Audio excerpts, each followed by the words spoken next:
Travel back in time with a trip inside the Iowa's News Now vault. Maggie, how exactly did you get started in journalism? Well, actually, I got started in journalism when I was in high school at Tipton. I worked on the yearbook, which was really a lot of fun, I thought. And I guess I didn't do anything for the, what's the student section of the Tipton Conservative? The Tiger Tracks. The Tiger Tracks. I didn't do anything for that. But then when I went to college at Luther, I got involved in the campus newspaper, and they had a little radio station there that I did some very horrid newscasts on, and then decided to major in journalism, and couldn't continue with that at Luther because they don't, really have a journalism program. So I looked around and found out that the University of Missouri at Columbia has one of the oldest journalism schools in the country, and it's always ranked very high, academically. And so I decided to go down there. While I was there, I thought about going into home ec, but found out I'd have to take chemistry. So I stayed in journalism, and I'm glad I did. Right out of college, then I got this job here at what was WMT at the time, doing radio newscasts and television on the weekends. You were here then, weren't you? Yeah. I think so. What's an everyday, what's day like for you? Well, for me, I come to work at about 2 o'clock, and we have a meeting in the afternoon at 2:30 where we decide what stories we're going to use in the news and in what order and how long they should be.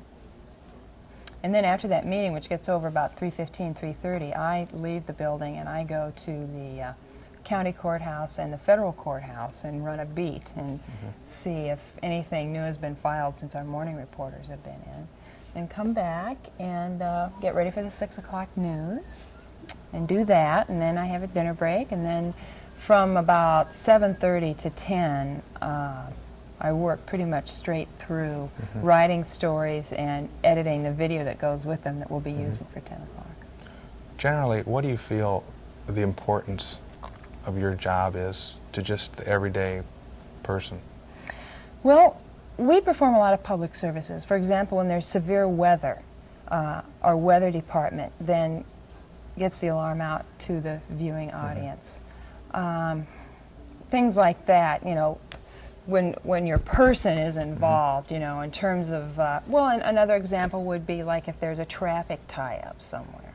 We can tell people about that. A more probably subtle reason why people should watch the news is because they need to know what the news of the day is in order to be a good citizen, in order to make decisions about political issues and other kinds of issues that are important in our society today, and they need to be well informed in order to know what their opinions are on those issues.